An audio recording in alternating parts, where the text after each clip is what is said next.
Hello बच्चों, तो अभी हम लोग बात कर रहे हैं ऑर्डर ऑफ रिएक्शन की ही अगले लेक्चर की। ठीक है, दो पार्ट में कर रहे थे ऑर्डर ऑफ रिएक्शन को, तो अभी सेकंड लेक्चर हम कर रहे हैं ऑर्डर ऑफ रिएक्शन का। ठीक है, तो ऑर्डर ऑफ रिएक्शन की बात कर रहे हैं हम लोग। Order of reaction, order of reaction के बारे में कुछ चीजें जो आपको पता होनी चाहिए वो क्या है।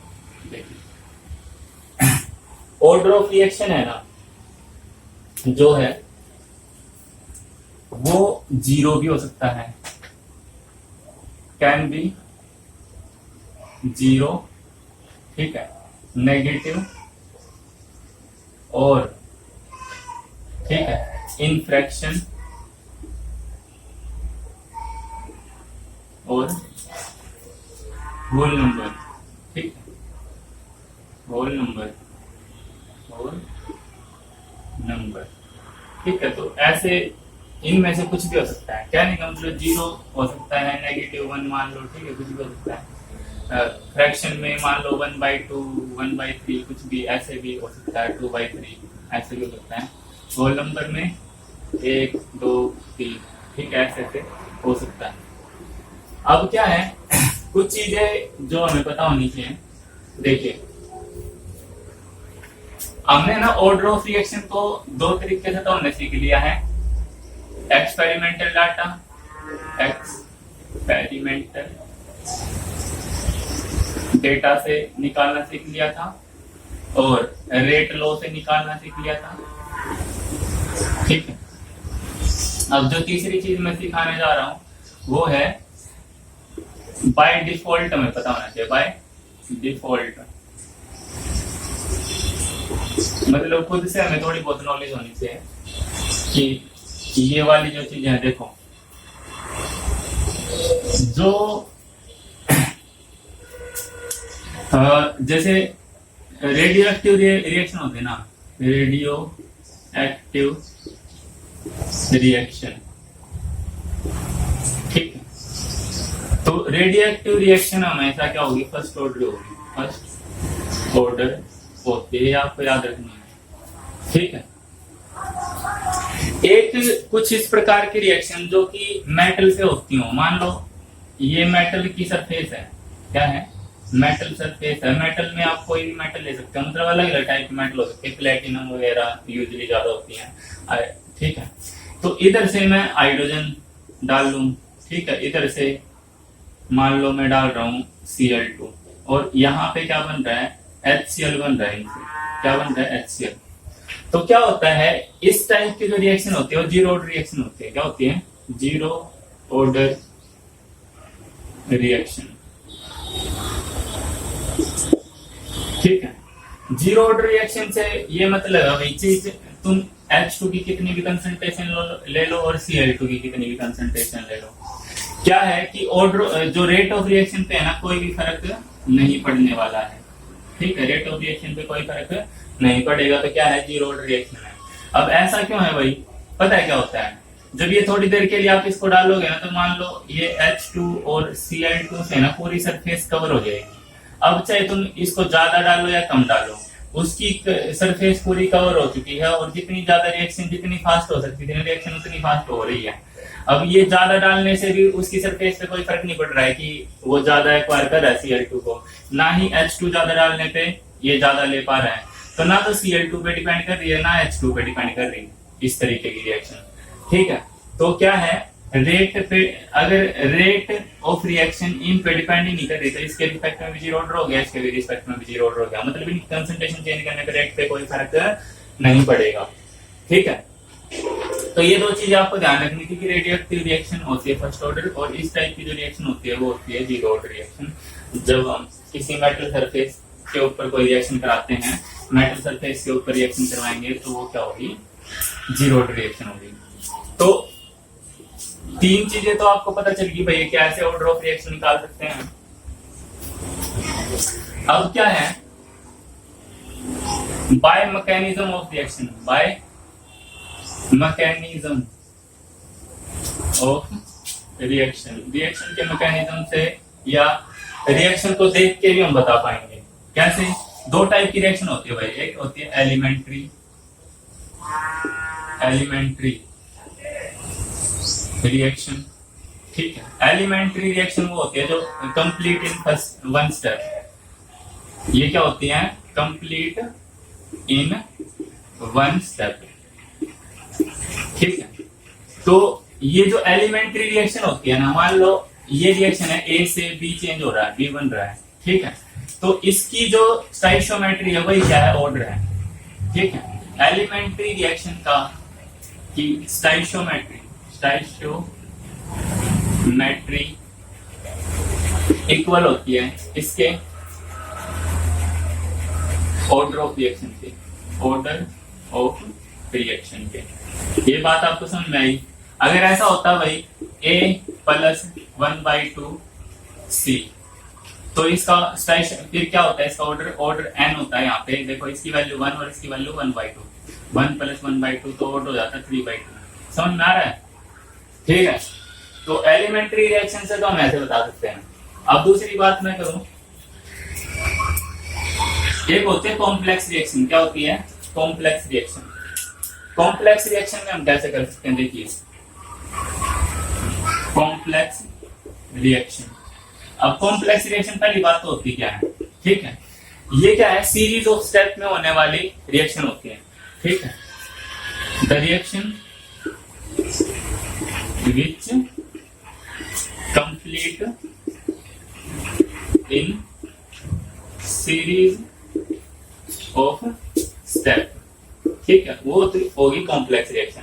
अगर इन सीरीज ऑफ स्टेप को अपन रिप्रेजेंट करें स्टेप वाइज, ठीक है, step wise representation, step wise representation of complex reaction, ठीक है। मतलब जितने भी स्टेप थे उनको स्टेप वाइज रिप्रेजेंट करें तो उसको क्या कहते हैं? Mechanism of reaction. उसको कहते हैं मैकेनिज्म ऑफ रिएक्शन, ठीक है। तो हमें ये पता चल गया मैकेनिज्म ऑफ रिएक्शन ये होता है। अब मैकेनिज्म ऑफ रिएक्शन से कैसे बता सकते हैं? ठीक है, वो देखिए, ऐसे देखो, मान लो ए से बी बन रहा था, ठीक है, बी से सी बन रहा था और सी से डी बन रहा था, ठीक है। ये भी फास्ट है और ये भी फास्ट है। जो स्लो रिएक्शन होती है ना, वो रेट डिटरमाइनिंग स्टेप होता है, रेट डिटरमाइनिंग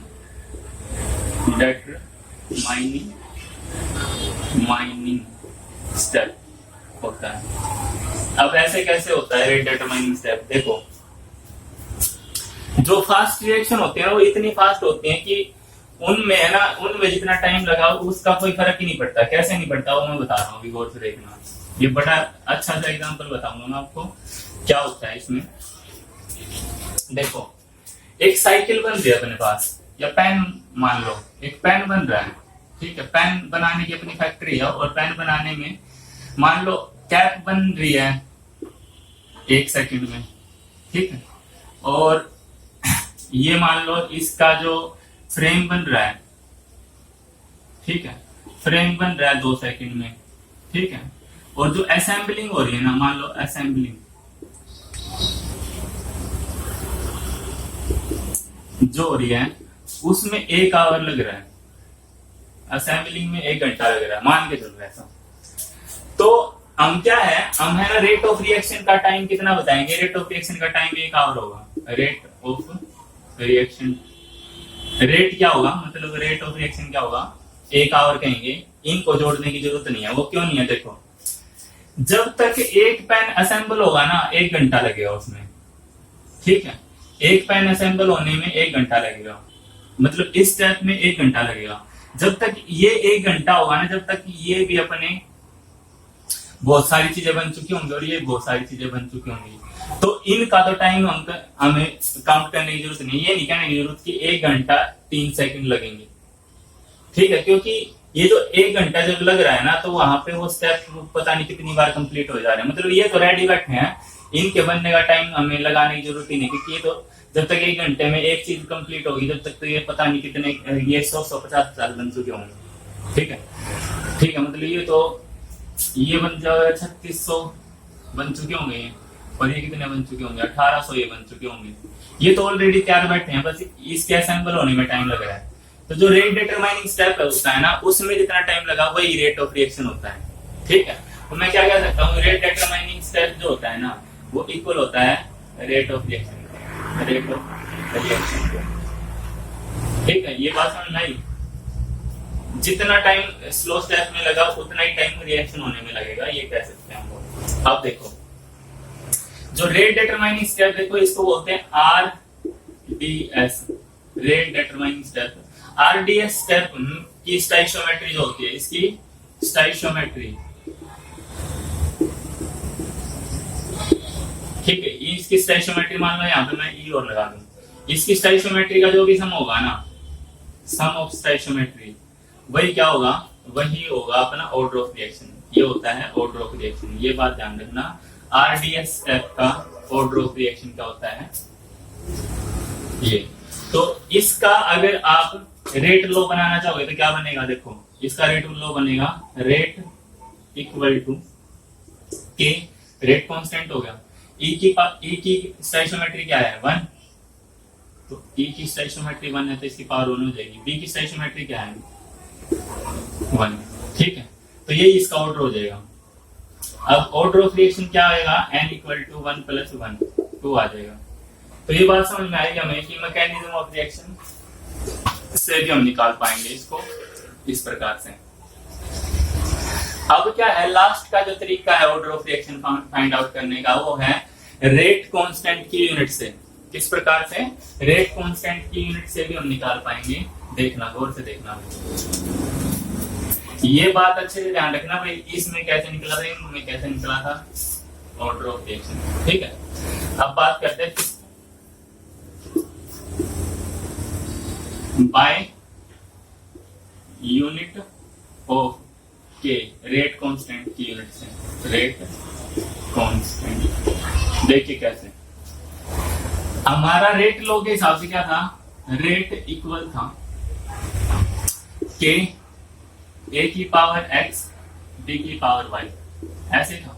कोई भी रिएक्शन हो, ठीक है, उसमें ए भी कुछ होगा, बी भी कुछ होगा, या सी भी हो सकता है, कुछ भी हो सकता है। मैं अभी तो टर्म लेके चलता हूँ। देखो अभी क्या है, रेट अगर पता हो आपको, इसको बोलते हैं कंसंट्रेशन, ठीक है, कंसंट्रेशन डिवाइडेड बाय टाइम, यही होती है रेट, ठीक है। यहाँ पे के है और ये कंसंट्रेशन है, ये क्या है, कंसंट्रेशन है की पावर एक्स, यूनिट से, क्योंकि हम यूनिट की बात करें तो मैं सब यूनिट बना रहा हूँ, ठीक है। और यहाँ पे भी कंसंट्रेशन वाई, ठीक है। अब मैं के की यूनिट निकालना चाहता हूँ तो के को एक तरफ रखूंगा, बाकी चीजों को एक तरफ ले जाऊंगा, तो के इक्वल हो जाएगा कंसंट्रेशन,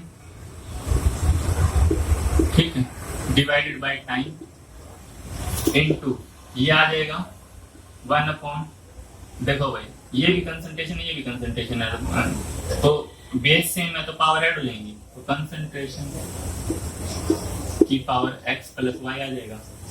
लेट कर लेते हैं हम लोग, x plus Y is equal to n, that is order of reaction. यही क्या है, ऑर्डर ऑफ रिएक्शन है। अब देखो, तो k हो गया कंसंट्रेशन, इसकी पावर 1 है, और इसको मैं ऊपर लिखना चाहूं, देखो इसको मैं n लिख सकता हूं, मैं इन दोनों को क्या लिख सकता हूं, n, क्योंकि मैंने ये इक्वल मान लिया है। तो अगर मैं इसको ऊपर लिखना चाहूं तो ये माइनस की, ये क्या है, मैं कुछ ऐसे लिख सकता हूं, देखो मैं लिख के बताता हूं, ये 1 था, और इसको ऊपर लिखना चाहूंगा तो क्या लिखूंगा, कंसंट्रेशन की पावर माइनस n, ठीक है, और यहाँ पे टाइम। इतनी बात हमें समझ में आ रही है। अब देखो बेस सेम है तो ये पावर ऐड हो जाएंगी, तो क्या होगा, कंसंट्रेशन की पावर 1 माइनस n, और यहाँ पे टाइम, ठीक है। इतनी बात समझ में आई हमें। अब कंसंट्रेशन और टाइम की वो लिख देते हैं, यूनिट क्या होती है, कंसंट्रेशन की यूनिट होती है मोल पर लीटर, और इसकी पावर है 1 माइनस n, और यहाँ पे टाइम को मैं सेकंड मान के चल रहा हूँ, ठीक है। आप मिनट भी दिया हो सकता है, आवर भी दिया हो सकता है, मंथ भी दिया हो सकता है, डे भी दिया हो सकता है, कुछ भी दिया हो सकता है।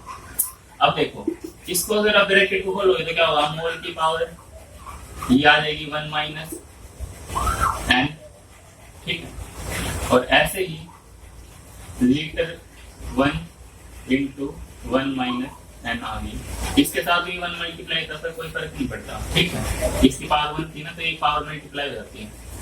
और ये सेकंड इनवर्स आ जाएगा, ये क्या आ जाएगा, सेकंड इनवर्स।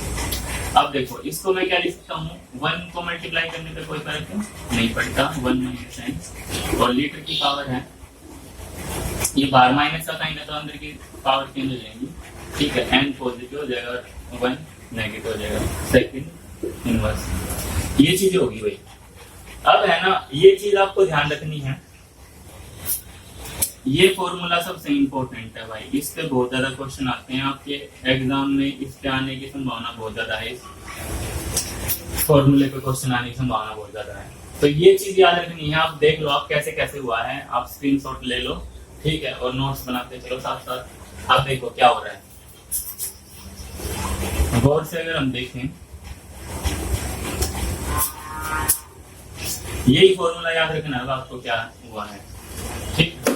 अब देखो, अगर आपको कहें, ऐसे क्वेश्चन पूछ सकते हैं कि 0 ऑर्डर के लिए आपको यूनिट लिखनी है, क्या लिखनी है, यूनिट ऑफ के लिखो, ऐसे बोल दें, तो आप क्या करोगे, आपको ये फॉर्मूला याद है कि के इक्वल टू, देखो ये याद कर लेना आप अच्छे से, मोल 1 की पावर 1 माइनस एन और लीटर n माइनस 1 और यहाँ पे सेकंड इनवर्स, ठीक है। अब देखो यहाँ पे 0 ऑर्डर मतलब n की वैल्यू क्या देती है, 0, तो इसमें n की वैल्यू 0 पुट कर दो, n की वैल्यू 0 पुट कर रहे हैं, तो यहाँ पे मोल, और यहाँ पे 0 पुट करूंगा तो 1 ही रहेगा, और लीटर 0 में से 1 गया तो -1 आ जाएगा, सेकंड इनवर्स, ठीक है। अब देखो के की यूनिट ये आ गई, mole litre inverse second inverse, और यही यूनिट होते हैं रेट ऑफ रिएक्शन की, रेट ऑफ रिएक्शन की।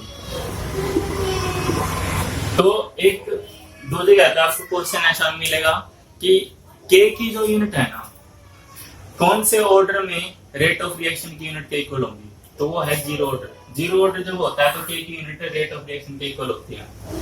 अब ये बात होगी, अगर आपसे कहे n इक्वल टू 1 के लिए निकालो, तो n इक्वल टू 1 के लिए निकालो, ठीक है। तो यहाँ पे 1 पुट करो, मोल की पावर 0 आ जाएगी, 1 माइनस 1, और यहाँ पे भी 1 माइनस, यहाँ पे देखो प्लस का 1, यहाँ पे माइनस का 1, तो यहाँ पे भी लीटर की पावर 0 और सेकंड इनवर्स, ठीक है। जिसकी पावर 0 होती है उसके लिखने की जरूरत नहीं होती, तो सेकंड इनवर्स इसकी यूनिट आ जाएगी। n की पावर, n की वैल्यू 2 रख के देखो कि यहाँ पे क्या होगा, देखो माइनस का 2 है और प्लस का 1 है, तो मोल की पावर आ जाएगी -1, और यहाँ पे प्लस का 2 और माइनस का 1, तो यहाँ पे लीटर की पावर आ जाएगी 1 और सेकंड इनवर्स। अब गौर से देखना, यहाँ पे हमने एक चीज देखी है, इसकी पावर माइनस में जितनी होती है ना, उसकी पावर प्लस में उतनी होती है, ऐसे 0 में देख लो, इसकी माइनस, इसमें प्लस की जितनी है उतनी इसकी माइनस में होती है, मतलब इन दोनों की पावर में सिर्फ इतना फर्क होता है, अगर ये पॉजिटिव तो ये नेगेटिव होगी, ये नेगेटिव तो ये पॉजिटिव होगी। आपको सिर्फ एक मोल की वैल्यू पता है ना, मोल की पावर की वैल्यू पता है, तो आप लीटर की पावर की वैल्यू अपने आप बता दोगे नेगेटिव करके, और हर एक में सेकंड इनवर्स को सब मिल लेना ही है, टाइम की यूनिट नेगेटिव में हमेशा मिलेगी, ये बात ध्यान रखना भैया, आप अच्छे से याद रखना। इसमें आप ऐसे भी कर सकते हैं 3/2 n इक्वल टू 1/2 की भी वैल्यू निकाल सकते हैं, सीधा सा पुट कर देना यहाँ पे n की वैल्यू को इतना, ठीक है। तो किसी प्रकार से आप निकाल सकते हैं। अब आपका तरीका क्या होगा निकालने का, आप सिर्फ मोल की वैल्यू याद रखो भाई, कि मोल के ऊपर होता है, मोल की जो पावर होती है ना 1 माइनस n होती है, इतना भी याद रख लोगे तो आपका से क्वेश्चन हो जाएगा, ठीक है। मान लो आपसे ऐसे दे दिया भाई, k की यूनिट दे रखी है आपको, मतलब वैल्यू दे दी, मान लो 1.5 इंटू 10 टू द पावर -3, और ऐसे कुछ दे दिया, मोल 3/2, लीटर -3/2 और सेकंड इनवर्स। इसमें ये बताओ ऑर्डर ऑफ रिएक्शन पूछ लिया आपसे क्या है, तो कैसे निकालोगे, तो सीधी सी बात आपको याद रखनी है कि मोल की जो वैल्यू होती है, मोल 3/2 जो दे रखा है वो किसके इक्वल होगा, मोल 1 माइनस n के इक्वल होगा, इतनी बात आपको ध्यान रखनी है, ठीक है। अगर ये बात आप ध्यान रखोगे तो क्या होगा, देखो बेस सेम है तो पावर भी सेम हो जाएगी, तो 1 माइनस एन इक्वल टू हो जाएगा 3/2। ठीक है, तो माइनस एन इक्वल टू हो जाएगा 3/2 माइनस 1, और यहाँ पे 1/2 बचेगा माइनस 1, और ये आ जाएगा n की पावर, मतलब n की वैल्यू आ जाएगी माइनस के 1/2। ठीक है, तो इस प्रकार से आपसे क्वेश्चन होंगे। इस यूनिट में आपको क्या याद रखना है भाई, इस यूनिट में आपको ये याद रखना है, एक तो k equal to mole 1 minus N litre n minus 1 second inverse. बस ये फॉर्मूला याद रखो, इस फॉर्मूले से आपसे सारी चीजें हो जाएंगी। ठीक है, अब ये जो 5 चीजें सिखाई है ना, जिसमें से 2 चीजें तो कल हो चुकी थी अपनी, उसके क्वेश्चन आपने लास्ट लेक्चर में कर लिए। अब इन 3 चीजों पे जो क्वेश्चन आए हैं ना, वो आपको स्क्रीन पे दिख रहे होंगे। ये सारे क्वेश्चन आप खुद से कर सकते हैं मेरे को लगता है, और ये क्वेश्चन आपकी प्रैक्टिस के लिए हैं, और आपका इससे एनसीईआरटी कवर हो जाता है, और 19 ईयर के जेई के क्वेश्चन पूरे कवर हो जाते हैं, जेई मेंस के। ठीक है, तो अच्छे से करें, जो डाउट हो वो हमें कमेंट करें, आपका जरूर सॉल्यूशन होगा। ठीक है, और नहीं तो आपको जो भी क्वेश्चन दिखाई दे रहे हैं इनके साथ में क्वेश्चन आंसर भी दे रहे हैं हम लोग। ठीक है, तो जहाँ पे दिक्कत हो रही है आप आंसर मैच कर सकते हैं। ठीक है, तो अगर कोई दिक्कत है आपको तो हमें बताएं, और अगर समझ में आ रहा है तो भी हमें कमेंट करके बताएं, नहीं आ रहा तो भी कमेंट करके बताएं, ताकि हमें पता चल सके कि आप कितना आज तक सीख रहे हैं, कहाँ तक आप पहुंचे हैं। ठीक है, और मेरे को अच्छा लगता है आपके कमेंट्स देख के। ठीक है, तो प्लीज थोड़ा बहुत आप भी मेहनत करिए, थोड़ी कमेंट करिए कि सर हो रहा है हमसे, नहीं हो रहा है। ठीक है, तो अगर चैनल पे आप नहीं है तो चैनल को सब्सक्राइब कर लें। मिलते हैं नेक्स्ट लेक्चर में, तब तक के लिए आप सभी का बहुत बहुत धन्यवाद।